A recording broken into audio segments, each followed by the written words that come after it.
I was standing in my wedding dress on a Hawaiian beach waiting for my family to walk through those doors. They never came, but what I discovered they were doing with my money instead changed everything. You won't believe how this ends. I spent $35,000 to bring my family to my dream wedding in Hawaii. 35,000. Do you know how much money that is? That's a brand new car. That's a down payment on a house. That's 2 years of rent for some people. But I didn't care about the money. I cared about having the people I loved most standing beside me on the most important day of my life. My parents, Mark and Deborah. My sister Claire. The family that raised me that I'd been trying to make proud my entire life. I booked first-class flights for all of them. I reserved a luxury villa overlooking the Pacific Ocean. I planned island excursions, spa days, private dinners on the beach. Every detail was perfect. Every expense was worth it, because this was my moment. Finally, my moment. You want to know what happened? They took my money and eloped to Italy instead. While I was standing on a Hawaiian beach in my wedding dress waiting for them to walk through those doors, they were sipping champagne in Tuscany, celebrating my sister's surprise wedding. My sister's wedding. On my wedding day. With my money. I'm Emily, and this is the story of how my family destroyed my wedding and accidentally gave me the greatest gift of my life. Because sometimes, the people who hurt you the most end up setting you free. But let me start from the beginning because you need to understand just how deep this betrayal goes. You need to understand what $35,000 really bought me. And trust me, it wasn't what I thought I was paying for. The first red flag should have been when Claire said she was so excited about Hawaii, but couldn't commit to the dates. The second red flag should have been when my mom started asking strange questions about cancellation policies. But I was so blinded by hope, so desperate for their approval, that I ignored every single warning sign. And that hope almost destroyed me. To understand why this betrayal cut so deep, you need to know about Claire and me. We're only 18 months apart, but we might as well be from different planets. Claire has always been the free spirit, the artist, the one who backpacked through Europe at 19, who never held a job for more than 6 months, who lived paycheck to paycheck but somehow made it look glamorous. And my parents, they absolutely adored her for it. Claire's just so authentic, my mom would say. She follows her heart. She's not tied down by all these material things. Meanwhile, there was me, the responsible one, the one who got straight A's, who worked 3 jobs to pay for college, who started my own tech startup at 25. I was the daughter who called every Sunday, who remembered birthdays, who sent flowers on Mother's Day. But somehow, my success always felt like a disappointment to them. When I told my dad I'd landed a 6-figure contract for my company, you know what he said? "That's great, honey, but don't forget there's more to life than money." When Claire posted a blurry Instagram photo from some random coffee shop in Portland, he shared it with the caption, "My artistic daughter living her best life." The irony is painful, isn't it? By the time I was 30, I had everything I'd worked for. My startup was thriving. I owned a beautiful townhouse in San Francisco. I'd just gotten engaged to Lucas, the most incredible man I'd ever met. A software engineer who understood my drive, who celebrated my wins, who never once made me feel like I was too much. Lucas proposed on a hiking trail in Marin County. Just the two of us. The Golden Gate Bridge in the distance, and the most perfect ring I'd ever seen. When I called my parents to share the news, my mom's first question wasn't, "Congratulations," or "Tell me about him." It was, "Are you sure you're not rushing into this? You're so focused on your career." But when Claire started dating some guy she met at a music festival 3 weeks later, suddenly, my parents were experts on love and asking when she'd bring him home for dinner. That's when I realized something devastating. No matter what I achieved, no matter how hard I worked, I would never be enough for them. I would never be their favorite. I would never be Claire. But here's the thing about desperate daughters. We keep trying anyway. We keep hoping that maybe this time, maybe this moment, maybe this milestone will finally make them proud. So, When I started planning my wedding, I thought this was it. This was my chance. The perfect wedding, the perfect day, the perfect family moment where they'd finally see me. Really see me. I should have known better. So Lucas and I started planning our wedding, and I had this crazy idea. What if we did something completely different? What if we got married somewhere beautiful, somewhere meaningful, somewhere that would create memories, instead of just checking boxes? Hawaii. I told him one night over dinner, I want to get married in Hawaii. Lucas didn't even hesitate. Whatever makes you happy makes me happy. Let's do it. God, I loved him for that. No questions about the cost, no worries about logistics, no lecture about being practical. Just pure support. The kind of support I'd been craving my entire life. I started researching immediately. Maui looked perfect. Black sand beaches, stunning sunsets, luxury resorts that could handle everything. I could already picture it. My family finally together, finally celebrating me in one of the most beautiful places on earth. But then, I called a wedding planner, Sarah, who'd gotten rave reviews online. Sweet woman, very experienced, but she said something that should have been a massive red flag. Destination weddings are gorgeous, she told me, but they're also a gamble. You're asking people to spend their vacation time and vacation money on your day. Some families love it, some families resent it. You have to be prepared for people to say no. I laughed it off. My family won't say no. This is my wedding. Sarah paused. Emily, I've been doing this for 15 years. The families who surprise you are usually the ones you least expect. Just keep that in mind. But I was already too deep in the fantasy. I'd found the perfect venue, the Grand Wailea Resort, ocean views, private ceremony space, accommodations for 30 people. It was everything I dreamed of. Here's where things get expensive fast. When you're flying people from California to Hawaii, you're not talking about a quick weekend trip. I wanted my family to actually enjoy themselves, to see this as a vacation, not a burden. So I booked first-class flights for everyone. My parents, Claire Lucas's parents, our closest friends. Round-trip first-class tickets from San Francisco to Maui. $8,000. Just for the flights, then the villa. I rented a 5-bedroom oceanfront villa for the week. Infinity pool, private beach, access full kitchen staff. Another $12,000. The wedding itself, premium package at the resort, flowers, photography, dinner reception for 30 people, $10,000. Island activities for the family, snorkeling tours, luau dinner spa day. For the women, golf. For the men, $5,000. Lucas kept asking if I was sure about the budget. We could do something simpler, he'd say.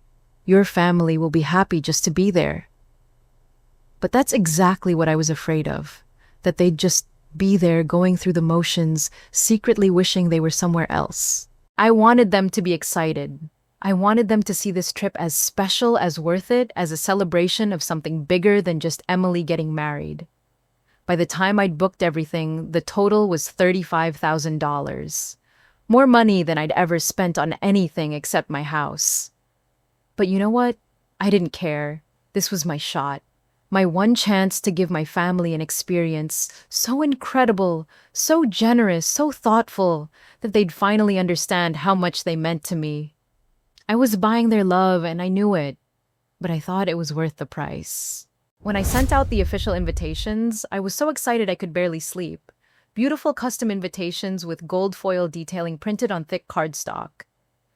Inside, each one was a detailed itinerary, flight information, and a handwritten note explaining how much this meant to me. The initial responses were everything I'd hoped for. My mom called immediately. "Honey, this is incredible Hawaii. We've never been to Hawaii." My dad texted back with airplane emojis and "Can't wait, sweetheart." Claire FaceTimed me, squealing about how she'd always wanted to go to Maui. For about a week, I felt like I'd finally done it. Finally planned something that made them genuinely excited to celebrate me. But then things started to shift. Subtly at first, then obviously. My mom stopped answering my calls about the trip details. When I'd text about restaurant reservations or excursion bookings, I'd get back one-word responses. Sure. Okay. Whatever you think. My dad, who'd been so enthusiastic, suddenly had concerns about taking time off work. You know how busy things get in the spring, Em. I'm not sure I can take a whole week. Dad, I booked everything 6 months in advance specifically so you could plan for this. I know. I'll figure it out. But the real red flag came from Claire. She started posting these weird things on Instagram. First, it was a Pinterest board called European Elopement Dreams.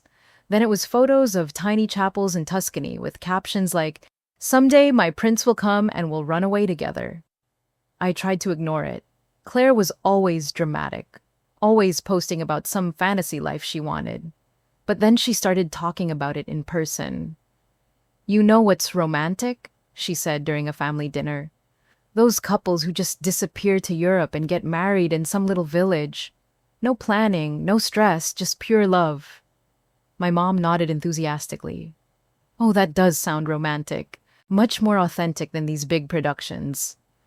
I felt my stomach drop. Big productions. This is my wedding we're talking about. "Oh, Emily, I didn't mean your wedding specifically," my mom backtracked. "I just meant in general. Sometimes simpler is better." But the damage was done. I could see it in their faces. They thought my wedding was a big production. They thought it was too expensive to Emily. The RSVPs that had come back so quickly suddenly went silent. When I followed up with my parents about finalizing their flights, my mom said she needed to check some things first. When I asked Claire about passport renewal, she said she was still working on it. Lucas found me pacing the living room at 2 in the morning, 3 weeks before the wedding. What's wrong? I heard you walking around." "They're going to bail," I told him. "I can feel it. They're going to find some excuse and not come." "Hey, don't think like that. These are your parents, your sister. They love you." "Do they, though?" "Because it feels like they've been looking for a way out since the moment I sent the invitations." I was right to be worried, but I had no idea how right. The next morning, I woke up to a text from Claire. Just a link to an article titled, "Why Elopement is the New Black, How Modern Couples Are Ditching Traditional Weddings." When I called her about it, she laughed. "Oh, I just thought it was interesting. You know me, always reading about wedding trends." "Claire, you're not even engaged." "Not yet," she said, and something in her voice made my blood run cold. Not yet. Like it was just a matter of time. Like she had plans I didn't know about. I started checking her social media obsessively. Her boyfriend Jake, who I'd met exactly twice, was suddenly appearing in all her photos. They were holding hands, looking dreamy, posting quotes about soulmates and destiny. Meanwhile, my family's enthusiasm for Hawaii continued to fade. Phone calls went unreturned. Questions went unanswered. And I started having this terrible sinking feeling that I'd made a horrible mistake. But I still had no idea how horrible it was about to get. 2 weeks before the wedding, I decided I couldn't take the uncertainty anymore. I needed answers. I needed confirmation. I needed to know if my family was actually going to show up to my wedding or if I was about to spend $35,000 on the most humiliating day of my life. So, I scheduled a family Zoom call. Wedding final details, I called it in the calendar invite. Mandatory attendance. We need to finalize everything. I spent an hour preparing for that call. I had spreadsheets ready with flight confirmations, hotel check-in procedures, activity schedules, even weather forecasts. I was determined to corner them into giving me straight answers. At 7 p.m. sharp, I logged into Zoom. Just me, waiting. 7:05. Still, just me. 7:10. I started texting everyone. "Are you joining the call?" My mom texted back. "So sorry, honey, your father and I got held up at dinner with the Johnsons. Can we reschedule? Claire." "OMG, sorry, Jake surprised me with tickets to this concert. Rain check." My dad didn't respond at all. I sat in that empty Zoom room for 20 minutes staring at my own face on the screen, feeling like the biggest fool on earth. This was my family. These were the people I'd spent $35,000 to celebrate with. And they couldn't even show up to a 15-minute video call. Lucas found me crying at my laptop. "They're not coming," I sobbed. "They're going to bail on my wedding, and I'm going to be standing there alone like an idiot." You don't know that for sure." "Yes, I do. I can feel it. They think this whole thing is ridiculous, and they're too coward to just tell me." Lucas held me while I cried, but I could see it in his eyes too. He was starting to worry. The next few days were torture. I kept calling, kept texting, kept trying to get anyone to confirm they were actually planning to board those planes. But every conversation felt like pulling teeth. Then something happened that changed everything. I was at work trying to focus on a client presentation when Lucas called me. He never calls during the day unless it's an emergency. You need to come home. Now." "What's wrong? Are you okay?" "Just come home. We need to talk." I left work immediately, my mind racing through every possible crisis. When I got home, Lucas was sitting at the kitchen table with his phone in his hands, looking like he'd seen a ghost. "What happened?" I asked.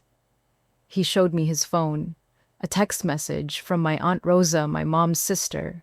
The message said, "Lucas, I don't know if I should be telling you this, but I think you and Emily need to know. Mark and Deborah have been asking me about travel insurance for a trip to Italy.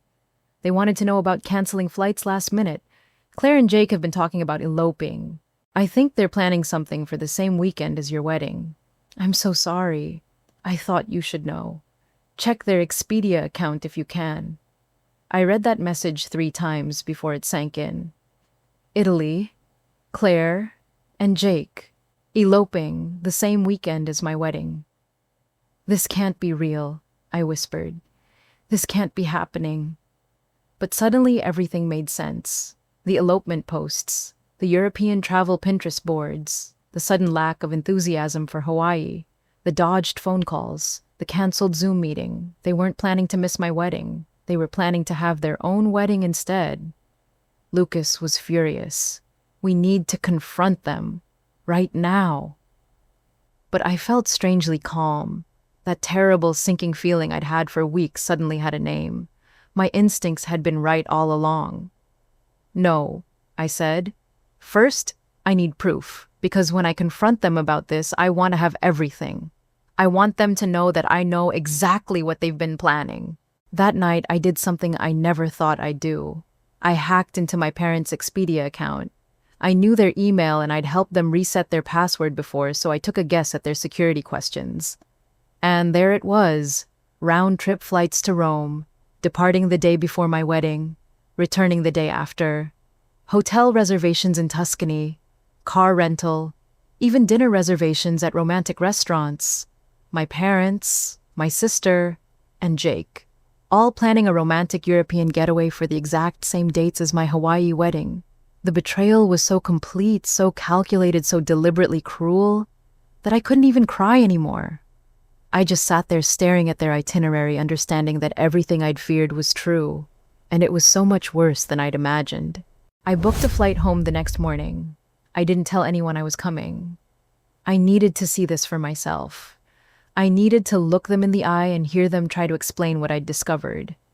The flight from San Francisco to Sacramento felt like the longest 90 minutes of my life. I kept staring at the screenshots on my phone, Rome flights, Tuscany hotels, dinner reservations at Villa Cora, even a booking for something called Intimate Wedding Photography Package. They weren't just skipping my wedding. They were having their own. I drove straight to my parents' house, used my old key to let myself in, just like I had 1,000 times before. But this time felt different. This time I was walking into enemy territory. The first thing I saw was a pile of travel guidebooks on the kitchen counter. Rome in 3 days. Tuscany for lovers. Planning your dream Italian wedding. Right there out in the open, like they didn't even care about hiding it anymore. I heard voices coming from the living room. My parents and Claire all talking excitedly about something. The photographer said golden hour in Tuscany is absolutely magical, Claire was saying. And Jake found this little chapel that's been doing weddings for like 400 years. It's going to be so romantic, my mom gushed. Just the four of us, no stress, no drama, no massive expense. No massive expense. I felt my blood turn to ice. I walked into the living room holding the travel guidebooks. Hey everyone, I said quietly. Looks like you're planning quite a trip. The silence was deafening. Claire went white. My dad suddenly found the floor very interesting. But my mom went into full defense mode immediately. Emily, honey, what are you doing here? Why didn't you tell us you were coming? I wanted to surprise you, I said, setting the guidebooks down on the coffee table. The same way you're surprising me. Claire finally found her voice. I can explain. Please do. Explain to me why you're planning a wedding in Italy for the same weekend as my wedding in Hawaii. My mom jumped in. Now, Emily, don't be dramatic. Claire and Jake decided to do a small private ceremony. It has nothing to do with your wedding. It has everything to do with my wedding, Mom. You're choosing her wedding over mine. We're not choosing anything, my dad said. But he couldn't look at me. We just can't afford 2 big trips right now, and Claire's thing is so much simpler. Simpler? I laughed, but there was no humor in it.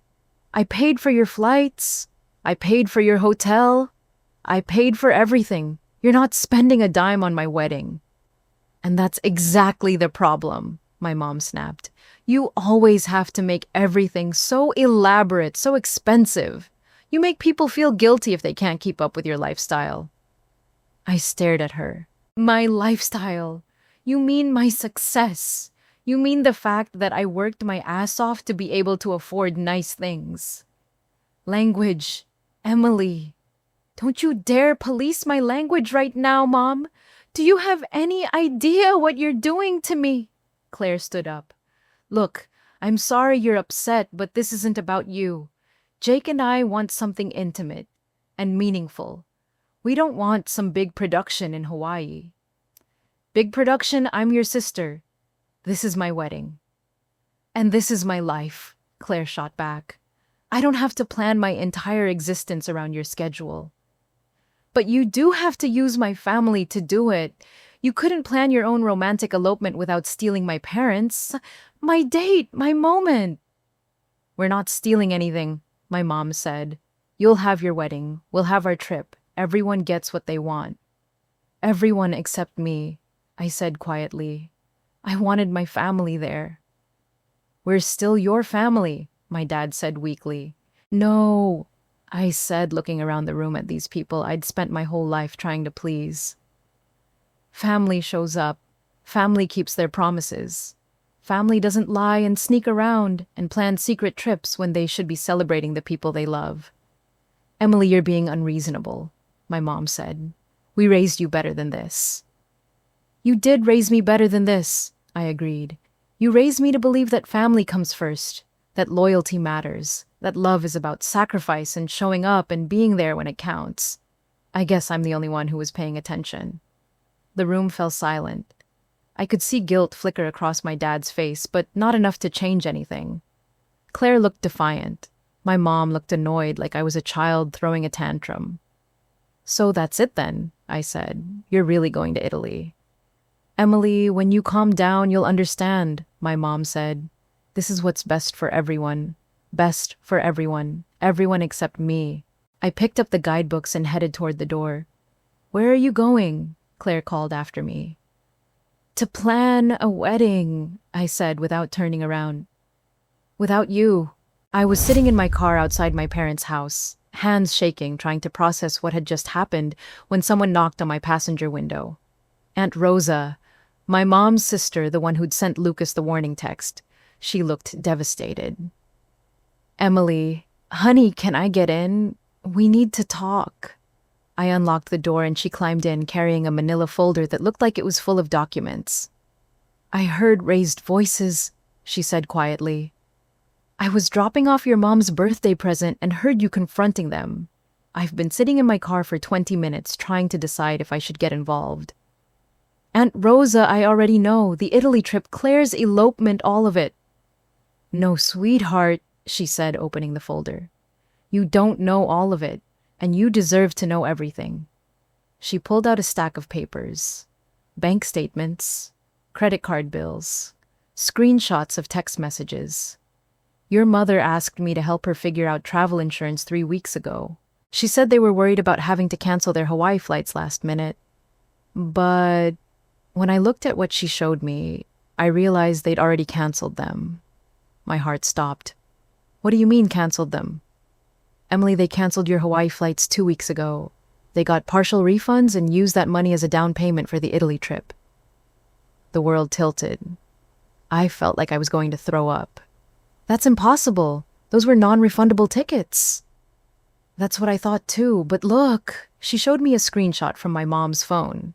Your dad works for United Airlines. Remember, he has benefits. He was able to cancel within a certain window and get 60% back.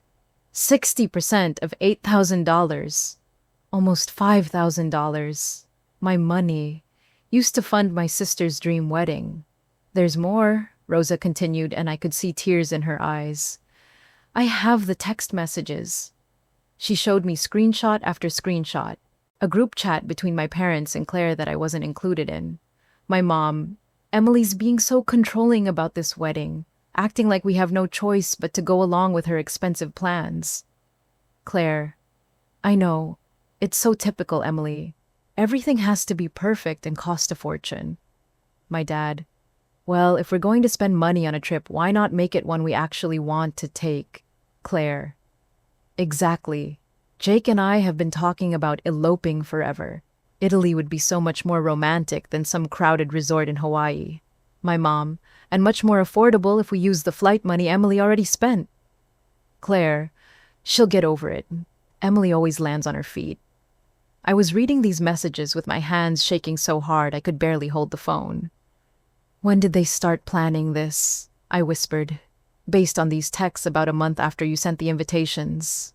Emily, I am so sorry. I should have told you sooner, but I kept hoping they'd come to their senses. The betrayal was so complete, so calculated that I couldn't even comprehend it. This wasn't a last-minute decision.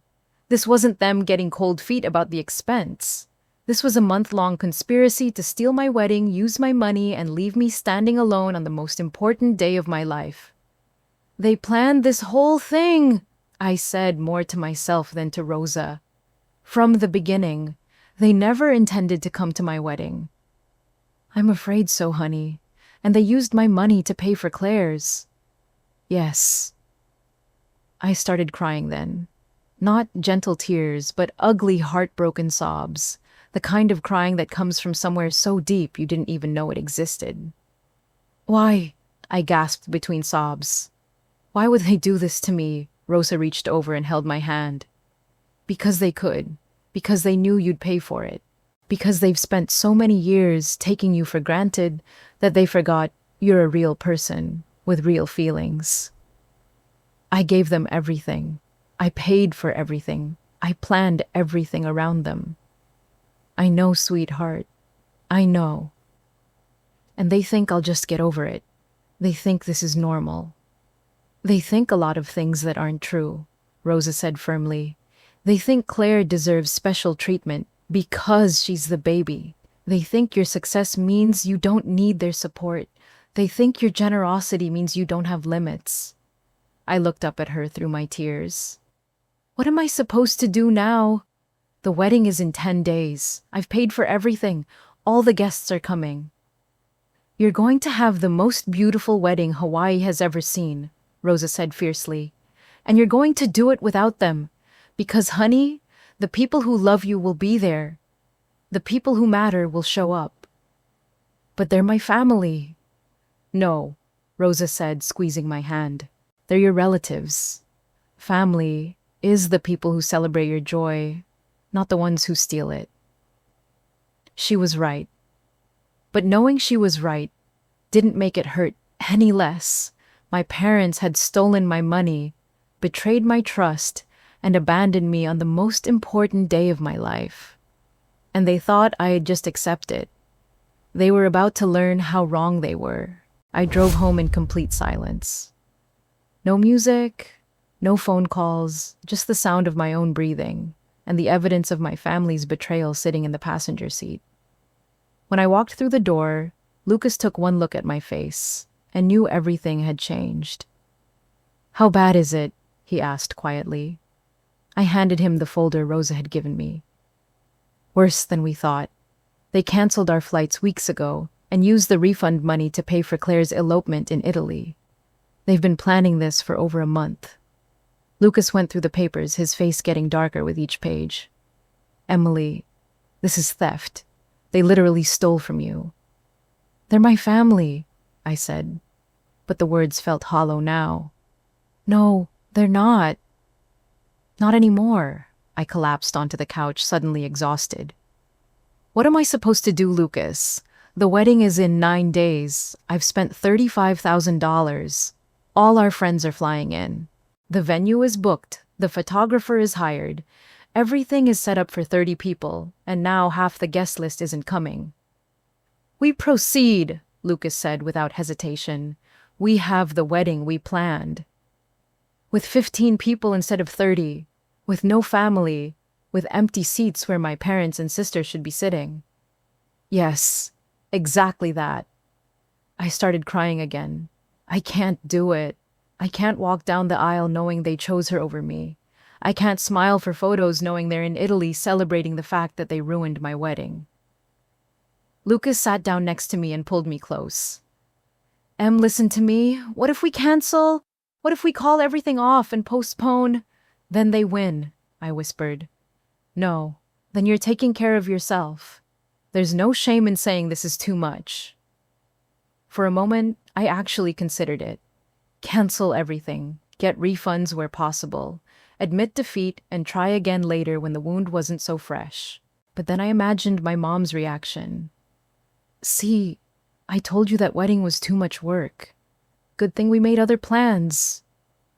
I imagined Claire posting her Italian wedding photos while I sat at home humiliated and defeated.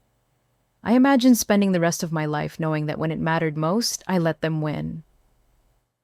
"No," I said firmly. "We're not canceling." "Are you sure?" "I'm sure.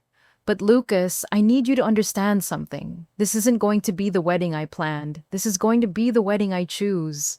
And there's a difference." "What do you mean?" I wiped my eyes and sat up straighter. "I mean, I'm done trying to please people who will never be pleased. I'm done spending my money to buy love from people who don't know how to give it. I'm done making myself smaller so other people can feel bigger." "Okay," Lucas said slowly. "So what do we do?" "We have our wedding, our real wedding, with the people who actually love us, who actually show up, who actually keep their promises. And your family, they made their choice. Now I'm making mine." I picked up my phone and started typing. "What are you doing?" Sending a text to my parents and Claire. I showed him what I'd written. "I know about Italy. I know about the canceled flights. I know about using my money for Claire's wedding. You have made your choice, and now I'm making mine. Do not contact me. Do not come to my wedding. Do not expect me to pretend this didn't happen. You wanted Claire's perfect day more than you wanted to be part of mine. I hope it was worth it. Emily, are you sure you want to send that?" I looked at the message for a long moment. Once I sent this, there would be no going back. No pretending things were fine. No family reconciliation where we all hugged and cried and agreed to forget this ever happened. But there would also be no more lies. No more manipulation. No more wondering if the people who were supposed to love me unconditionally actually loved me at all. I pressed send.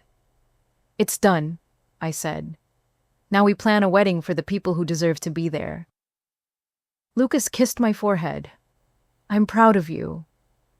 "Don't be proud yet," I said. "The hard part is just beginning." But for the first time in weeks, I felt something I hadn't felt in a long time. I felt free. Free from their approval. Free from their expectations. Free from the exhausting job of trying to earn love from people who had already decided I wasn't worth it. My family had taken my money, my trust, and my naive belief that blood meant loyalty. But they hadn't taken my wedding. They hadn't taken my future, and they sure as hell hadn't taken my happiness. That was mine to give, and I was about to give it to myself. The next morning, I woke up with a clarity I hadn't felt in months. No more anxiety about whether my family would show up. No more desperate phone calls trying to pin them down. No more pretending their behavior was normal. They weren't coming. And that was their loss. Lucas and I sat down with coffee and my wedding planning binder ready to redesign everything. Okay, I said, flipping to the guest list. We had 30 people, minus my parents, Claire, and Jake. That's 26. Actually, 27 because Jake was never officially invited anyway. Don't forget your cousins, Lucas said gently. They might choose sides.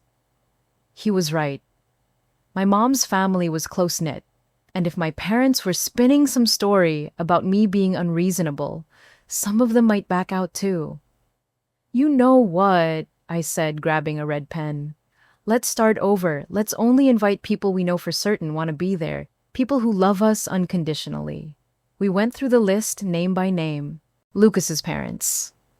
Absolutely. They'd been nothing but supportive from day one. My best friend Sarah. She'd already taken the week off work and bought a bridesmaid dress. Our college friends Mike and Jessica. They'd been excited about Hawaii since we sent the save the dates. My work mentor, Patricia, she'd offered to officiate when she heard our original officiant was my dad. And Aunt Rosa, definitely Aunt Rosa. By the time we finished, we had 15 people. 15 people who genuinely wanted to celebrate our marriage, not just show up out of obligation. This is actually perfect, I realized. 15 people means we can do everything we wanted but make it more intimate, more personal. I called Sarah, our wedding planner, expecting her to be stressed about the last-minute changes. Emily, I heard what happened through the family grapevine, she said immediately. I am so sorry, but honestly, this might be a blessing in disguise. What do you mean? Well, you were trying to accommodate 30 people across a week of activities. Some people wanted adventure, some wanted relaxation, some wanted luxury. Some wanted budget-friendly. With 15 people who are all there for the right reasons, we can create something truly special. She was right. We scrapped the big group dinners and planned intimate experiences instead. The welcome party became a sunset cocktail hour on our villa's private beach. Just us, the waves, and the people we loved most. The group snorkeling trip became a private catamaran charter with lunch included. The formal dinner reception became a beachside barbecue with a local ukulele player and tiki torches. And the ceremony? Sarah asked. I want to change that too, I said, looking at Lucas. I don't want to get married at the resort anymore. That was planned for my parents. I want something that's just ours. What do you have in mind? The beach. Just the beach. Sunrise ceremony barefoot in the sand with the people who actually love us. Lucas grinned. That sounds perfect. We'll need an officiant, Sarah said. Your father was going to marry you. Patricia offered, I said. She got ordained online last year to marry her nephew.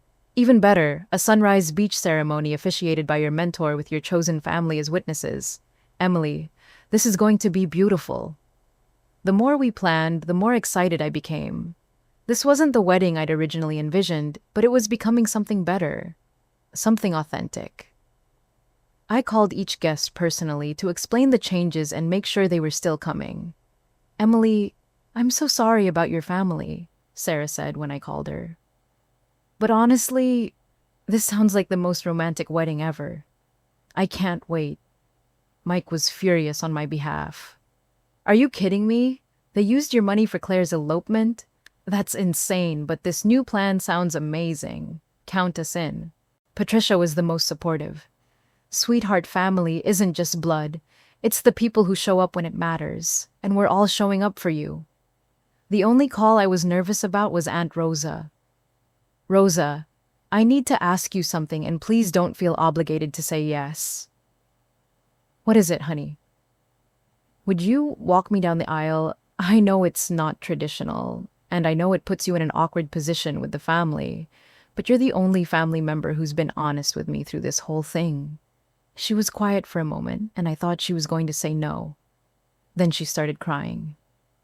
Emily, it would be the honor of my life. By the end of the day, we had a completely new wedding planned, smaller, more intimate, more meaningful. Every single person coming was someone who had chosen to be there, not someone who felt obligated. You know what the best part is? Lucas said as we finalized the details. What? Your family thinks they ruined your wedding, but they actually gave you the push you needed to create the wedding you really wanted. They set you free. He was right. I'd been so focused on trying to please everyone that I'd forgotten to please myself. Now, with just 8 days to go, I was planning the wedding of my dreams. Not the wedding I thought I should want, but the wedding I actually wanted. And my family would be in Italy completely unaware that they'd given me the greatest gift of all, the gift of knowing exactly who I could count on. I woke up on my wedding day to the sound of waves crashing outside my villa window. For the first time in months, I felt completely peaceful. No anxiety about whether my family would show up. They wouldn't. No stress about last-minute cancellations. Everyone here had chosen to be here. No wondering if I was good enough, successful enough, perfect enough to deserve this day. I was exactly enough, exactly as I was. Sarah knocked on my door at 6 a.m. with coffee and the biggest smile I'd ever seen. "It's wedding day," she squealed. "How are you feeling?" "Free," I said without hesitation. "I feel completely free." We did my hair and makeup on the villa's terrace overlooking the ocean. Simple, natural, glowing. This wasn't about impressing anyone or meeting some impossible standard.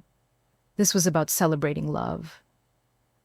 At 7:30, I put on my dress.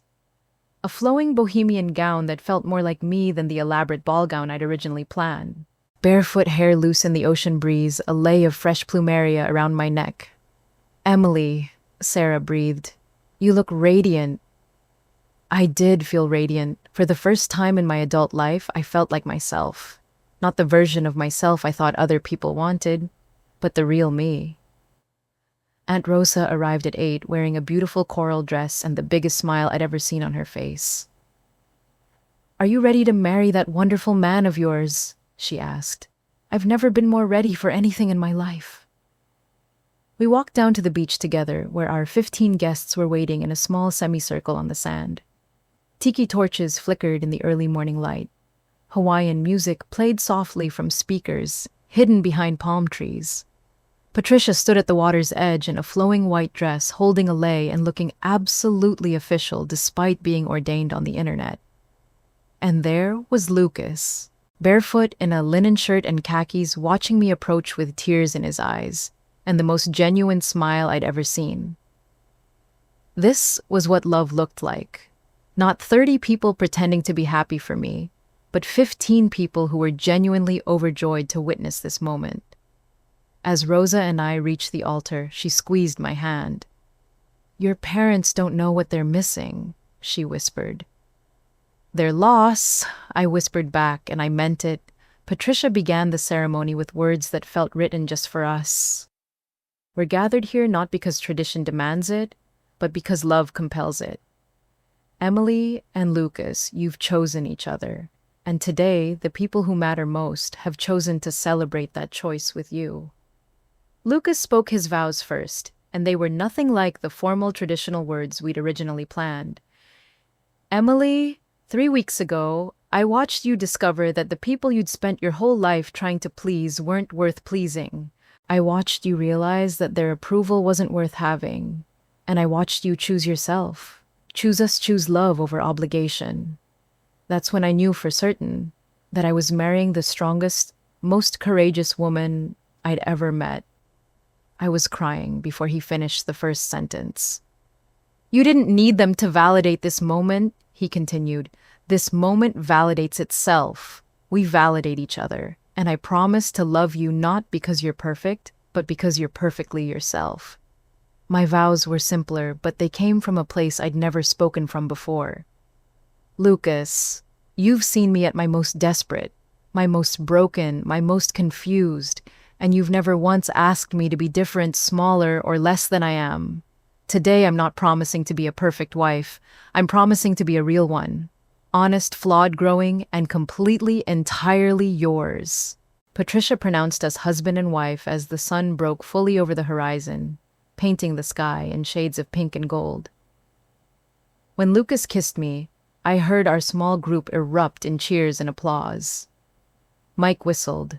Sarah sobbed. Aunt Rosa shouted, "Finally!" Loud enough for the whole beach to hear. The reception was everything the big formal dinner wouldn't have been. Authentic, joyful, relaxed. We ate fresh fish and tropical fruit under a canopy of fairy lights. Our friend Danny, who plays guitar, serenaded us with acoustic versions of our favorite songs. People told stories, shared memories, and laughed until their sides hurt. Sarah stood up to give a toast. I've known Emily for 10 years, and I've never seen her happier than she is right now.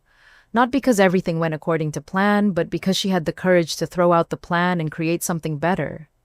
Lucas's dad raised his glass. To Emily and Lucas, who've shown us that the best family isn't the one you're born into, but the one you choose.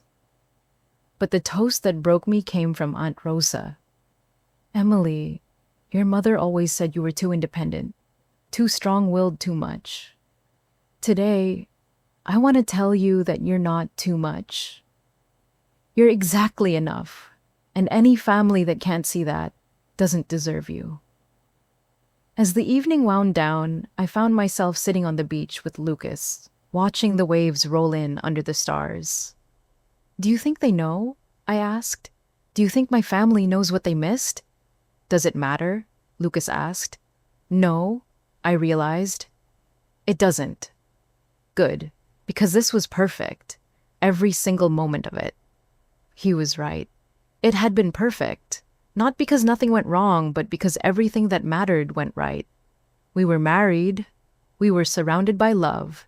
We were free. And somewhere in Italy, my family was probably posting photos of Claire's perfect elopement, completely unaware that they'd given me the greatest gift of all. The gift of knowing that I didn't need them to be happy. I just needed to be myself. The week in Hawaii was everything I never knew I needed.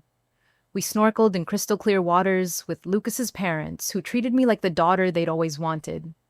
We watched sunsets from our villa, with Sarah and Mike sharing stories and wine, and the kind of laughter that makes your cheeks hurt.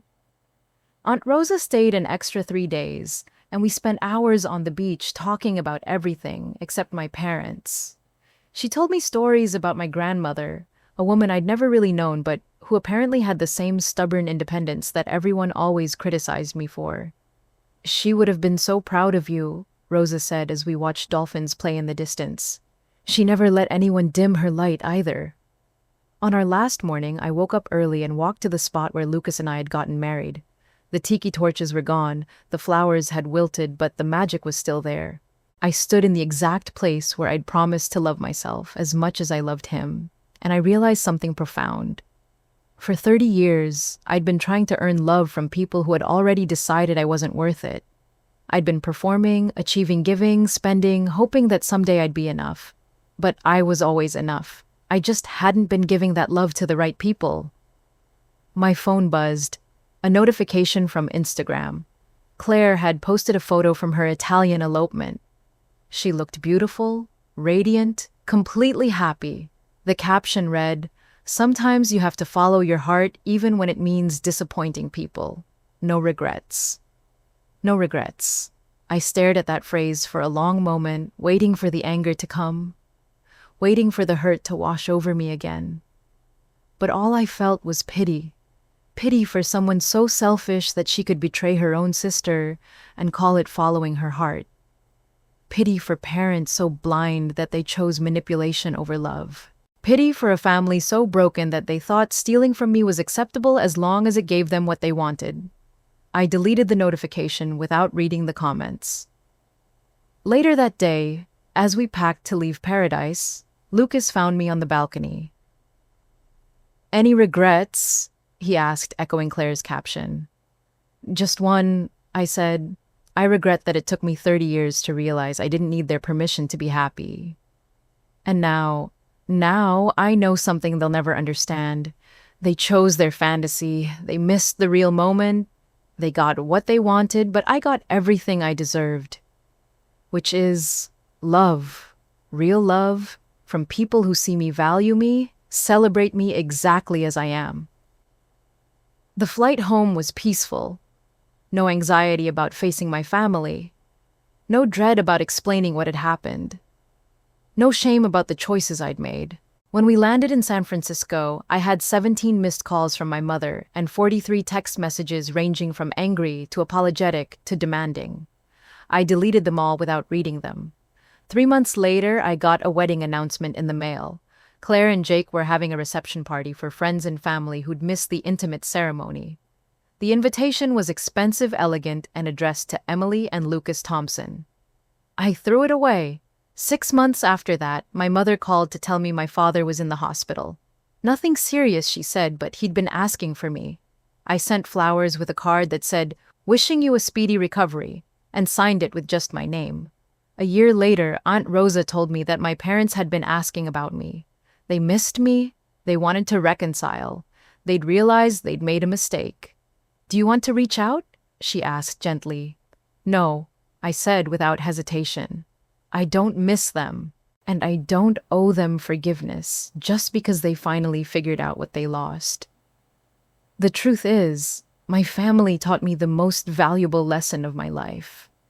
They taught me that love isn't about blood. It's not about obligation. It's not about performing until you're finally good enough. Love is about showing up. Love is about choosing each other again and again, especially when it's hard. My parents and Claire never learned how to do that, but I did, and so did the 15 people who stood on that beach and celebrated the best day of my life.